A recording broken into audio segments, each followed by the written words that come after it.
This is the way it is, unfortunately. Thank you very much.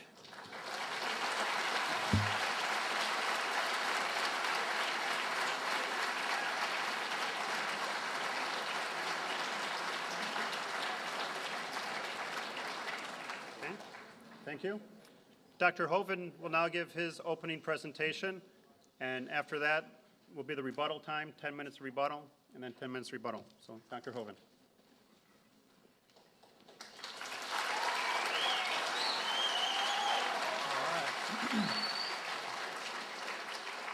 Well, thank you so much. It is an honor to be here in California again. My name is Kent Hoven. I taught high school science 15 years, and now I travel and do seminars on creation, evolution, and dinosaurs. This is not my wife. It's just a picture of her. I've 3 kids, got them all married off, and the dog died, so I made it. I'm home free. And I have 2 grandkids, and any moment now I'm going to have number 3, and then in about 5 months I have number 4, so we're collecting grandkids. I'm a founder of Dinosaur Adventureland in Pensacola, Florida. It's a science center, theme park, and museum based on creation instead of evolution. We've had thousands of visitors, over 33,000 so far in the first 2 years we've been open. We teach a lot of classes on science. We are not against science. We have have a creation boot camp in September. Teach people how to be a good creationist, to go out and fight against these guys who believe in evolution. So we need more people doing that. My goals are to present the truth and expose error. I'm not against any particular theory. I'm against lies. If you have a theory, great. If you're going to use lies to support it, that's not great. So my goals are to strengthen the faith of believers, to win the lost to Christ, and to win Michael Shermer to Christ. Okay?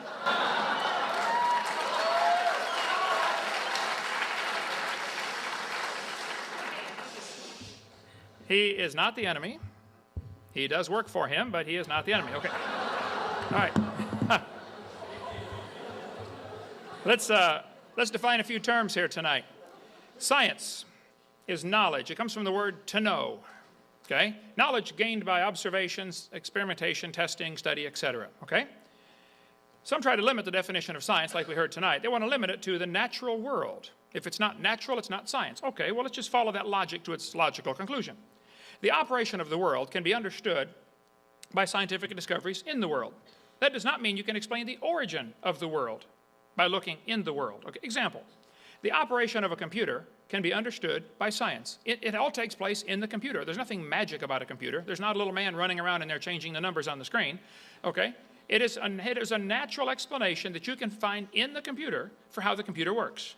There is not a natural explanation in the computer for how the computer originated. You had to go outside the computer. Somebody outside the computer built the computer, okay? Somebody outside, beyond, above, greater than, smarter than the computer had to build the computer. And just because you can explain the operation of a machine does not mean you can explain the origin of the machine with the same set of rules. So religion is a set of beliefs concerning the cause, nature, and purpose of the universe. I'm going to define a few positions here. I take the position that the Bible is literally true and scientifically accurate. The earth was created in 6 literal 24-hour days about 6,000 years ago. Now, if that's true, I call our ministry Creation Science Evangelism. I think the scientific evidence supports the creation view. A good test for science is, does it make predictions? Okay, based on the idea that the earth was created in 6 days, 6,000 years ago, there are some predictions we can make. The Bible says clearly he did it all in 6 days. Well, let's make a few predictions. I predict the universe will show evidence of order and intelligent design. I predict there will be thousands, if not millions, of symbiotic relationships. All the plants and animals were created within a few days of each other. And there are millions of these that depend on different things for different reasons. Symbiotic relationships, I think, defy an evolutionary explanation. I predict there will be limits to the variations that life forms are able to produce. The Bible says they bring forth after their kind. You may get a big dog or a little dog, or a wolf or a coyote or a dog, but you're going to get the same kind of animal. Now, somebody might decide to call it a new species. Okay, I'm not using the word species. It's the same kind of animal. There are limits to the variations. Any farmer that raises anything from corn to cows will tell you there are limits. Sure, there's varieties, but they're limited. Okay? Lots of dogs in the world might have had a common ancestor. A dog. Okay? I predict, based on, that does not prove dogs came from a rock 4.6 billion years ago, by the way. Okay. I predict there will be a purpose to life. We were designed for a purpose. I think I know what it is. Based on the assumption, we can make some predictions that there will be non-material things in the world like love, sense of justice, mercy, innate knowledge of right and wrong, a conscience, and absolute truth. Those things can be found.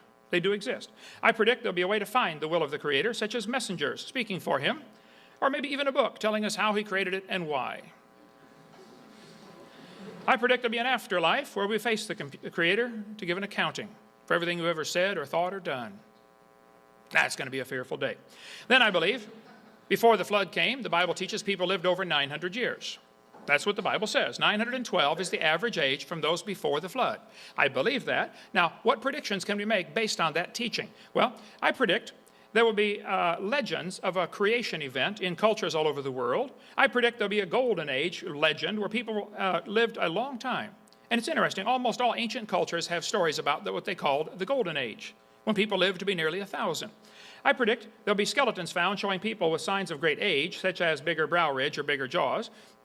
I predict there'll be biological problems today, like wisdom teeth for 40 or 50% of the population, indicating man used to be bigger and now we're smaller. So wisdom teeth are getting crowded into the jaw, and in some people they can't make it in. I predict since we are a copy off a copy off a copy off a copy off a copy off a copy off a copy of the original, there are likely to be a few biological problems with this generation. But that's no reflection on the original.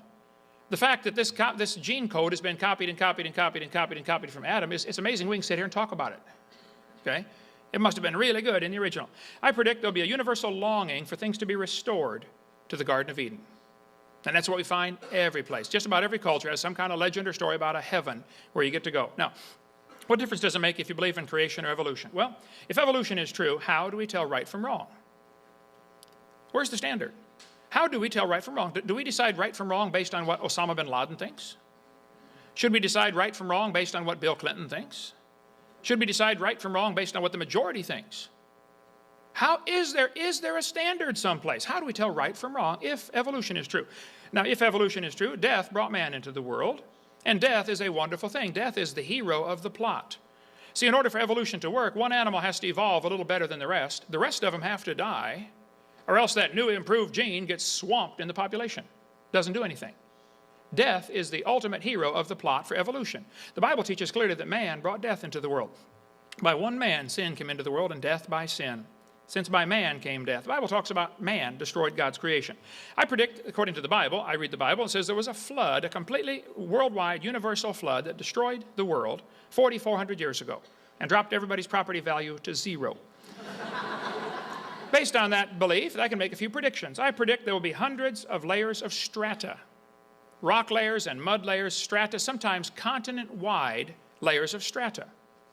I predict there will be billions of fossils, including coal and oil, found in those layers. I predict there will be huge canyons and deltas showing evidence of rapid erosion because of the flood teaching. I predict there will be legends of this worldwide flood found in cultures all over the world. And sure enough, there are nearly 300 of these flood legends found from around the world. I predict there will be petrified trees in the vertical position running through many of these layers. And sure enough, there are thousands of them. And here we have people trying to teach you that each of these layers is a different age. Would you please explain to me how we get a tree petrified connecting all these layers? I don't know how long dead trees stand up around here in California before they fall down, but in Florida you get maybe 5 or 6 years.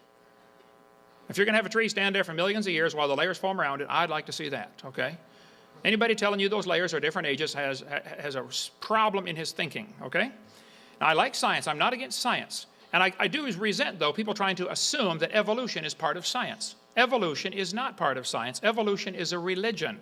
It's mixed in with science, I understand. But that doesn't make it part of science. Beer is often sold at football games.